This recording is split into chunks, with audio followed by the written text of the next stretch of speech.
गंवार जिठानी modern देवरानी।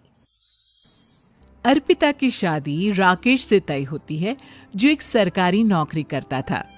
अरे चाची, अर्पिता इतनी सुंदर, पढ़ी लिखी और मॉडर्न लड़की है, फिर कहाँ आप इसकी शादी ऐसे घर में कर रही हैं? अरे लड़का सरकारी नौकरी करता है, इंजीनियर है, खूब कमाता है, खूब मेहनत की है लड़के ने इस नौकरी के लिए। अर्पिता भी राकेश को पसंद नहीं करती थी, लेकिन पिता ने हाँ कर दिया तो शादी के लिए मन मारकर तैयारी कर रही थी। हाँ माँ, चाची ठीक ही तो कह रही हैं। पता है मेरी सहेलियों के पति कितने मॉडर्न हैं। अरे देख बेटा, तू मॉडर्न है ना, वो पढ़ने लिखने वाला गांव का होनहार लड़का है, तू जैसा रखेगी रहेगा। अब तक कोई उसकी केयर करने वाला नहीं था, है तो सिर्फ एक भाई भाभी, और माँ पिता तो गांव में ही रहते हैं। अर्पिता का मुंह बन जाता है। वो पिता के फोन से राकेश का नंबर लेकर उसे मिलने के लिए बुलाती है। आज तो मैं उसे साफ साफ मना कर दूंगी, मुझे नहीं करनी शादी। शक्ल देखी है ना, कपड़े पहनने का तरीका है ना बोलने का। अर्पिता राकेश से मिलने जाती है। अब क्या हो गया? आपने मुझे अर्जेंट मिलने को बुलाया, सब ठीक तो है ना? हाँ सब ठीक है, पर मैं आपसे कुछ कहना चाहती हूँ। आप ना इस शादी से मना कर दे। राकेश की आंखें अर्पिता की इस बात से लाल हो जाती है। वो रोंदे गले से कहता है, लेकिन शादी की सारी तैयारियां हो गई हैं।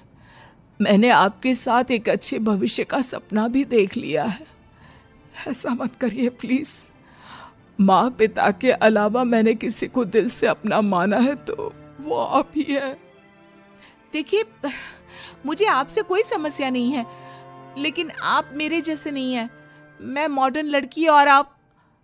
मैं आपसे वादा करता हूँ, जब तक आपके लायक नहीं बन जाता मैं कभी आपसे बीवी का हक नहीं मांगूंगा। अर्पिता राकेश का प्यार देखकर पिघल जाती है और शादी के लिए हाँ कर देती है। दोनों की शादी हो जाती है, लेकिन शादी के बाद राकेश की भाभी, जो कि पूरी की पूरी देहाती थी। ए राकेश, उठ, जब पानी भर कर ला, और तेरी बीवी को बोल के चूल्हा लगा दिया है, रोटी बना ले। क्या है ये सब? और तुम्हारी भाभी इस तरह चिल्ला क्यों रही है? क्या करूं, भाभी ही खाना बनाती है और मुझे पढ़ने के लिए इस घर में रखा, तो मैं घर का सारा काम कर देता हूँ। अब तुम आ गई हो, अपने तरीके से देख लो। ये मकान तो तुम्हारे पापा ने बनवाया था ना, शहर में, ताकि बेटा पढ़ाई कर सके। हाँ, पर भाभी ही पूरे घर में रहती है। ठीक है, देखो अब। अर्पिता बाहर जाती है। सूट पहनी अर्पिता को देखकर जेठानी का पारा हाई हो जाता है। ए शहर की हीरोइन, यहाँ ना चलेगा ये सब, समझी? साड़ी पहनो, साड़ी। वो नारंगी वाली निकाले हैं तुम्हारे लिए, जिसमें हरे रंग का फूल बना है, और सीधे पहुंचो रसोई में। मेरे आगे नहीं चलेगा ये सूट बूट का नाटक, समझी? देखिए भाभी, आप बड़ी हैं, आपने राकेश की पढ़ाई में मदद की, लेकिन ये मकान इनके पिताजी का है, तो मैं अपना पोर्शन अलग कर रही हूँ। मैं आज से आपके साथ नहीं रहूंगी। जेठानी का तो मानो पारा ही हाई हो जाता है। और ऐसा कैसे नहीं रहेगी? हाँ, और कौन बोला कि राकेश अलग हो जाएगा? वो अपने भाई के बिना नहीं रहता। आज देखिए तो, देखिए कल के आई छोरी क्या बोल रही है। राकेश के साथ बात हो गई है, मैंने ऊपर का हिस्सा राकेश को दे दिया है, उसकी अपनी जिंदगी शुरू हो रही है, तो अच्छा है ना कि अब रसोई भी अलग हो जाए। अर्पिता राकेश की ओर फक्र से देखती है कि उसने अर्पिता के लिए स्टैंड लिया। अर्पिता बाजार में जाकर सारा रसोई का सामान ले आती है। पिता के दिए सामान से घर सजाती है और अपने तरीके से पूरे घर की सजावट करती है। शाम को राकेश ऑफिस से आता है।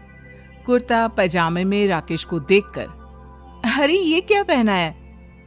भाभी सिलती है ना कुर्ता, मैं सारी कमाई भाभी को ही दे देता हूँ। लेकिन अब ना बीवी को देना होगा, क्योंकि भैया भी अच्छी नौकरी करते हैं। भाभी अपने पति का पैसा संभालें और मैं अपने पति का पैसा संभालूंगी। तभी भाभी आ जाती है। अरे देखो बहुत हो गया, हाँ अलग रहने तक तो ठीक था, लेकिन पैसा हम एक फूटी कौड़ी नहीं देंगे। बचपन से तुम्हारे पति को हमने पाला है, उसका हिसाब दो। अच्छा, हिसाब चाहिए? कितना पढ़ी है आप जो आपको हिसाब चाहिए? बड़े भाई हैं उनकी, जिन्होंने उन्हें पढ़ाया लिखाया, वो हिसाब मांगेंगे तो जरूर दे दूंगी भाभी। अरे देख, हाँ अगर तूने पढ़ाई की है तो मैं भी अंगूठा छापना हूँ। अरे 5 की क्लास तक पूरी पढ़ाई की है, समझे? वैसे भी कल इन लोगों के माँ बाबूजी आ रहे हैं गांव से, वही लोग ठिकाने लगाएंगे तुझे। अगले दिन सास ससुर आते हैं, दोनों बहुत ही सीधे लोग। अच्छा किया जो ऊपर के हिस्से में राकेश की गृहस्थी लगा दी। अब दोनों बेटे अपना अपना देख ले। छोटी बहू कहाँ है? अरे बहुत ही चालाक है माँ जी, ऐसी जबान चलाती है जैसे दर्जी कैंची चलाता है। वैसे बहू तुम भी कम नहीं थी। और सुनाओ। तभी छोटी बहू सास ससुर के पैर छूकर उन लोगों को चाय और नाश्ता देती है। माँ जी, आप थक गई होंगी, मैं खाना लगा देती हूँ, ऊपर आ जाइए चाय पीकर। अरे बस बस यही रहेंगे वो, क्योंकि बड़ी बहू मैं हूँ। हमेशा से इनके माँ बाबूजी मेरे पास ही आए हैं। चलिए माँ जी, आप ना किचन में खाना बनाइए, मैं जरा बाजार होकर आती हूँ और फिर साथ में खाना खाते हैं। जेठानी बाजार निकल जाती है और सास ससुर बेचारे घर पर अकेले। फिर दोपहर को, माँ जी मैंने आप सभी के लिए खाना बनाया है। माना मैं छोटी हूँ, लेकिन अच्छा लगेगा अगर आप लोग मेरे साथ रहें। वैसे भी यहाँ है कौन बेटा, चलो ऊपर राकेश के पास ही चलते हैं। सास ससुर दोपहर का खाना खाकर वहीं आराम करने लगते हैं कि जेठानी आ जाती है। अरे वाह, ये तो वही बात हुई ना, कल की आई को पूरा परिवार और हम अकेले के अकेले। भाभी देखिए, परिवार में प्यार से रहा जाता है, ना कि चालाकी से। अम्मा खाना कैसे बनाती, पहले ही गांव से थक कर आई हैं। हाय रे दया, तो मैं का बाजार से ऐस करके आ रही हूँ। अरे भूख के मारे मेरा सर दर्द हो रहा है, पर यहाँ मेरी फिक्र कौन करेगा। अरे तो किचन में खाना है, लगा देती हूँ मैं भाभी। बड़ी बैठकर खाना खाती है और शाम को जब राकेश घर आता है। अरे राकेश, तू तो पूरा हीरो लग रहा है इन कपड़ों में। ऐसे कपड़े पहले क्यों नहीं पहनता था? राकेश बीबी की तरफ देखता है और फिर कहता है, माँ पहले पहनाने वाली नहीं थी ना। हाँ हाँ, और हम जो हाथ से सिल सिल कर कुर्ता पहनाते थे उसका का? अरे तुम्हारे भैया तो आज भी पहन रहे हैं। तभी अर्पिता सास के लिए कपड़े और ससुर के लिए शर्ट पैंट ला कर देती है।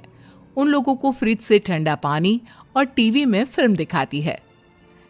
अरे कब से इनको बोल रहे हैं कि फ्रिजवा ले आओ, लेकिन ये है कि मानत ही ना है।